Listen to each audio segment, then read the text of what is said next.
तो पिछले एपिसोड में हमने देखा था कि कैसे यांगकाई को हुमे अपने साथ अपनी माइंड में लेकर जाती है, जहां उसके जनरल डिप्टी बूढ़े यांगकाई के ऊपर जानलेवा हमला करना शुरू कर देते हैं। यह जानने के बाद कि वह लिंगशाओ पवेलियन से बिलोंग करता है, यांगकाई को पता था कि वह कमजोर है, लेकिन वह फिर भी पीछे नहीं हटता। तभी उसकी बॉडी पर वह स्कल मॉन्स्टर हावी हो जाता है, जो कि उस बूढ़े को रोकने में कामयाब हो गया था। साथ ही ह्यूमे भी सामने आकर यह साबित कर देती है कि वह यांगकाई को इस तरीके से मरने नहीं देगी। तो ना चाहते हुए भी उस बूढ़े को पीछे हटना पड़ता है, पर वह हार मानने को अभी भी तैयार नहीं था। वहीं दूसरी तरफ यांगकाई भी 5 सालों बाद उनसे वापस बदला लेने के बारे में प्लान करने लगता है, जिसके लिए वह उस बूढ़े को चैलेंज भी कर चुका था। इस एपिसोड की स्टार्टिंग में दिखाते हैं कि यांगकाई कल्टीवेशन कर रहा है, जहां बहुत ज्यादा कल्टीवेट करने के बावजूद भी वो ब्रेक थ्रू नहीं कर पा रहा था। वह बूढ़े के साथ हुई अपनी बेइज्जती को याद करते हुए बहुत ज्यादा गुस्सा हो जाता है। बहुत ज्यादा कोशिश करने के बाद भी ब्रेक थ्रू ना कर पाने की वजह से वह खुद से कह रहा था कि आखिर 10 दिनों से कल्टीवेशन करने के बाद भी मैं कैन रेल्म पे क्यों नहीं पहुंच पा रहा हूँ। ऐसा लग रहा है जैसे कि मेरी इनर एनर्जी किसी चीज को सप्रेस कर रही है। मैं बॉडी टेम्परिंग की 9th लेवल को कंप्लीट कर चुका हूँ, लेकिन पता नहीं कैन रेल्म पे क्यों नहीं पहुंच पा रहा। ऐसा लग रहा है जैसे कि मुझे अपनी कल्टीवेशन को बूस्ट करने के लिए यांग एनर्जी की जरूरत है। मैं इतनी स्लो प्रोग्रेस अफोर्ड नहीं कर सकता। यह बोलने के बाद अपने लगाए हुए सीड्स को देख रहा था, जिसमें फ्रूट्स आ चुके थे। उन फ्रूट्स को देखने के बाद यांगकाई को समझ नहीं आता कि 1 महीने में उगने वाले यह फ्रूट्स अचानक से 10 दिन में कैसे ग्रो हो गए। पर जो भी हो, ये उसकी कल्टीवेशन को इम्प्रूव करने में बहुत ज़्यादा हेल्प करेंगे।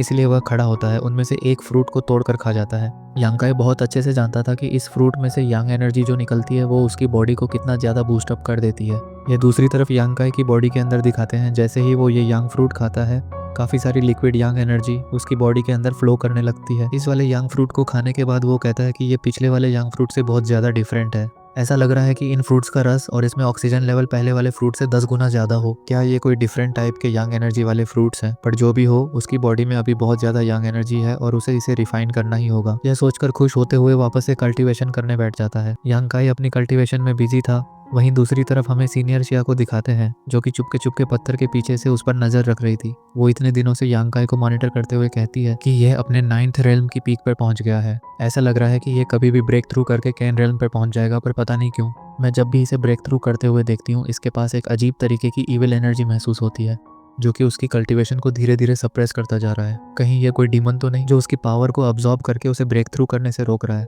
अगर ऐसी बात है तो फिर यांगकाई के लिए बहुत बड़ी मुसीबत खड़ी हो जाएगी, क्योंकि हो सकता है कि वो उसके ऊपर हावी होकर उसे जान से मार दे। अभी तक सीनियर सिस्टर की वो ओवर थिंकिंग खत्म हुई भी नहीं थी कि दूसरी तरफ हमें यांगकाई को दिखाते हैं, जो उस डीमन की वजह से बुरी तरीके से तड़पने लगा था, क्योंकि शायद सीनियर सिस्टर जिया की बात बिल्कुल सही थी। वो डीमन उसके ऊपर हावी होने की कोशिश कर रहा है। यांगकाई एक जबरदस्त चीख के साथ काफी तेज एनर्जी रिलीज करता है और वो डीमन उसके ऊपर हावी होते हुए कह रहा था कि तुम्हें क्या लगा मैं तुमसे डर जाऊंगा। और फिर वो अपनी उन्हीं मेमोरीज को याद करने लगा था, जब उस डीमन ने उसकी बॉडी पर हावी होते हुए लोगों को जान से मार दिया था। यांगकाई को समझ नहीं आता कि जब भी वो कल्टीवेशन करके ब्रेक थ्रू करने वाला होता है, तब ये एनर्जी उस पर हावी क्यों हो जाती है, जो धीरे धीरे उसके नेगेटिव इमोशन को एक्टिवेट करते हुए उसे किसी को जान से मारने के लिए उकसाना शुरू कर देती है। ये सोचते सोचते वो खुद को काम डाउन करने की कोशिश कर रहा था, लेकिन हो नहीं पाता। वहीं उसकी जबरदस्त एनर्जी देखने के बाद यहाँ सीनियर सिस्टर जिया को भी पता लग जाता है कि शायद वो डिमोनिक एनर्जी हमारे यांगकाई को किसी का मर्डर करने के लिए उकसा रही है। अगर वो पूरी तरह से उसकी बॉडी पे कंट्रोल बिठा लेगा तो यांगकाई पागल हो जाएगा। वो अपने मन में सोच रही थी कि मुझे नहीं पता था कि कैन रेल्म पर ब्रेक थ्रू करने की वजह से किसी को इतना रिस्क झेलना पड़ सकता है। वो अपने कैप को पहनते हुए अपना मुंह छुपाकर कहती है कि मुझे ही कुछ करना होगा, इससे पहले कि सिचुएशन मेरे हाथ से निकल जाए। यहाँ अब तक वो डीमन यांगकाई की बॉडी पर हावी हो चुका था। वो खुद से कहने लगता है कि मुझे जल्द से जल्द किसी को ढूंढना होगा ताकि मैं अपनी फाइट की प्यास बुझा सकूं। वो किसी जानवर की तरह गुर्राने लगा था और उसकी बॉडी से डेडली ऑरा रिलीज होने लगता है। यह देखकर सीनियर सिस्टर जिया कहती है कि मैं इस हालत में इसे अकेला तो बिल्कुल नहीं छोड़ सकती, मुझे जल्द से जल्द कुछ करना होगा। वहीं दूसरी तरफ यांगकाई की पावर इतनी ज्यादा बढ़ जाती है कि वो एक जबरदस्त अटैक के साथ वहां पर मौजूद बड़े से पत्थर को सरका चुका था। उसे खुद को ही हर्ट करता देखकर सीनियर सिस्टर सिया एक जबरदस्त पाम अटैक थ्रो कर चुकी थी। थोड़ी देर में यांगकाई को उसकी भनक लग जाती है और वो भी अपना डेमोनिक ऑरा रिलीज करते हुए उसके पाम अटैक को ब्लॉक कर लेता है, जिससे दोनों ही एक दूसरे से जबरदस्त तरीके से हिट होकर दूर हट जाते हैं। ये अटैक देखने के बाद यांगकाई भी लाइक तुम्हारी पावर और कल्टीवेशन अमेजिंग है। इसके बाद दोबारा सीनियर सिस्टर अपनी पावर रिलीज करते हुए यांगकाई को थ्रो कर चुकी थी, पर वो फिर से इस अटैक को ब्लॉक कर लेता है। सीनियर सिस्टर जिया को इस बात का यकीन नहीं होता कि यांगकाई ने उनके 3rd लेवल के काइन रियल्म के अटैक को ब्लॉक कर लिया। वहीं दूसरी तरफ यांगकाई भी लाइक अरे तुम तो लड़की हो, मुझे तो लगा था कि कोई पावरफुल कल्टीवेटर है, पर अफसोस, अब तुम मेरे हाथों से काफी बुरी तरीके से पिटने वाली हो। ये देखकर तो सीनियर सिस्टर जिया का दिमाग खराब होने लगता है। वो गुस्से में कहती है, लड़की देखकर कमजोर समझ रहा है, लगता है कि अब इसे असली पावर का मजा चखाना ही पड़ेगा। ये बोलने के बाद वो अपनी एक्सट्रीम एनर्जी रिलीज करना शुरू कर देती है, क्योंकि वो समझ गई थी कि हमारा यांकाई भी अपने एक्सट्रीम स्टेज पर है, जो कि काइन रियल्म के 3rd लेवल के बंदे को आराम से हरा सकता है। उन्हें तो लग रहा था कि वो बराबरी कर लेंगी, पर यह बंदा तो उनकी सोच से भी ज्यादा स्मार्ट है। तो वो अपनी फुल स्ट्रेंथ का यूज करते हुए जबरदस्त फाइट करती है, जहां दोनों ही एक दूसरे को कड़ी टक्कर दे रहे थे। थोड़ी सी मार्शल आर्ट मूव के बाद वो यांकाई को किक करके खुद से दूर कर देती है। अब तक यांकाई की बॉडी से वो डेमोनिक एनर्जी धीरे धीरे कम होने लगी थी। वो अपने सेंस में वापस आते हुए कह रहा था, ये तो कोई जानी पहचानी लड़की लग रही है। वही सीनियर सिस्टर सिया भी लाइक, तुझे क्या लगा लड़की हूँ तो क्या कमजोर हूँ क्या? सीनियर सिस्टर जिया की किक खाने के बाद यांकाई अपनी पावर रिलीज करने लगा था एक्सट्रीम लेवल पर। जिया उस पर अटैक करने के लिए आगे बढ़ ही रही थी कि वो उसके ऑरा से रुक जाती है। उसे समझ नहीं आता कि हर फाइट के बाद ये लड़का अपनी पावर को इंक्रीज कैसे करता जा रहा है। तभी यांकाई बहुत ज्यादा एग्रेसिव होकर उसके ऊपर झपट्टा मार चुका था, पर सीनियर सिस्टर सिया, जिसे की फाइट की बहुत ज्यादा नॉलेज है, वो बड़े आराम से उसे कंट्रोल करते हुए जबरदस्त पाम अटैक करते ही जमीन पर पटक देती है। इस अटैक की वजह से यांकाई के मुंह से ब्लड बाहर निकलने लगा था। वो कहता है, तुम मुझसे बहुत ज्यादा पावरफुल हो और इसीलिए मुझे किसी मंकी की तरह ट्रीट कर रही हो, है ना? पर याद रखना, मैं तुम्हें छोड़ने वाला नहीं हूँ। अब वो खुद का एक बेस्ट अटैक प्रिपेयर करने लगा था। ये देखने के बाद सीनियर सिस्टर समझ जाती है कि शायद इसके ऊपर से वो डेमोनिक एनर्जी हट चुकी है, क्योंकि अब इसके अटैक बहुत ज़्यादा ऑर्गेनाइज्ड और सोचे समझे लग रहे हैं। इसका मतलब ये है कि ये होश में है और मुझे जल्द से जल्द यहाँ से निकलना होगा, इससे पहले कि ये मुझे पहचान ले। सीनियर सिस्टर सिया को भागता हुआ देखकर यांकाई उसका रास्ता ब्लॉक करते हुए कहता है, तुम्हारी हिम्मत कैसे हुई यहाँ से जाने की? पहले मुझे यह तो बताओ कि आखिर तुम हो कौन और तुम्हें किसने मुझे मारने के लिए भेजा है? तब यहाँ यांकाई को थोड़ी सी गलत फहमी हो जाती है कि वो जो बूढ़े लास्ट टाइम पे उसके साथ फाइट कर रहे थे, उन्होंने सीनियर सिस्टर सिया को भेजा है उसे मारने के लिए। इसलिए वो सीनियर सिस्टर सिया को रोकने की बहुत ज़्यादा कोशिश कर रहा था, पर वो उसे सप्रेस करते हुए एक ज़बरदस्त पाम अटैक थ्रो करके उसे घायल कर देती है। वैसे यह अटैक सीनियर सिस्टर सिया ने उसे घायल करने के लिए नहीं, बल्कि उसे डिस्ट्रैक्ट करने के लिए किया था, ताकि मौका पाकर वो वहाँ से बच के निकल जाए। और होता भी ऐसा ही है। इस अटैक की वजह से यांकाई जमीन पर गिर गया था और उसे नजर नहीं आता। उतने में सीनियर सिस्टर सिया बचकर वहाँ से भाग जाती है। यांकाई खुद को संभालते हुए कह रहा था, अगर मेरे पास गोल्डन बॉडी नहीं होती ना, तो पक्का इस लड़की ने मुझे मार मार के मेरा कचुम्बर बना दिया होता। वैसे पता नहीं क्यों इनकी आवाज़ सुन के ऐसा लग रहा था जैसे कि ये मेरी सीनियर सिस्टर हो। खुद को संभालने के बाद यांकाई को वहाँ कोई भी नजर नहीं आता। वो तो कह रहा था, पता नहीं यांकाई तुम्हारा गुड लक है या बैड लक, जब भी तुम्हें ज़रूरत होती है तब भी तुम्हारे साथ कोई ना कोई फाइट करने लग जाता है। यहाँ यांकाई फिर से कल्टीवेशन के लिए बैठते हुए कह रहा था, पता नहीं मैं जब भी ब्रेक थ्रू करने की कोशिश करता हूँ, एक इविल एनर्जी मुझे चारों तरफ से घेर कर मेरी एनर्जी को खाना शुरू कर देती है। ऐसा लग रहा है जैसे कि इस गोल्डन असुरा बॉडी को अपने साथ रखने का ये एक डिसएडवांटेज है कि वो मेरी कल्टीवेशन को खाते जा रहा है।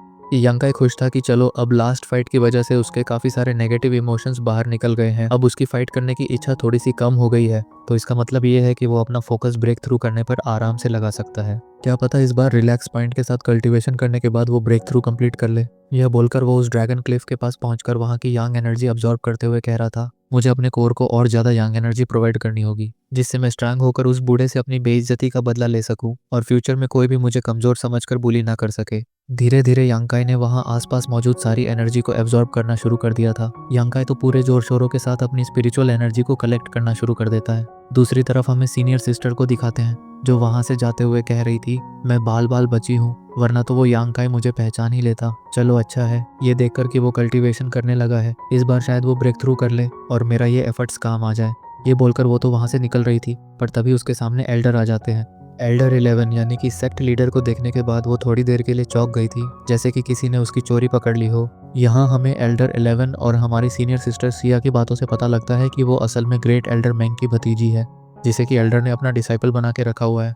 वो सीनियर सिस्टर सिया के पोलाइट बिहेवियर को देखकर कहते हैं, थोड़ा सा कैजुअल रहो, मैं भी तुम्हारा अंकल हूँ। सीनियर सिस्टर जिया कमाल की डिसाइपल थी, जिन्हें पाकर एल्डर मैंग बहुत ज़्यादा प्राउड थे, पर साथ ही उन्हें अपने बाकी दोनों डिसाइपल की भी याद आ रही थी। सीनियर सिस्टर सिया उन्हें पुरानी बातें याद करता हुआ देखकर कहती है कि आपको कड़े मुड़ते उतारने की कोई ज़रूरत नहीं है।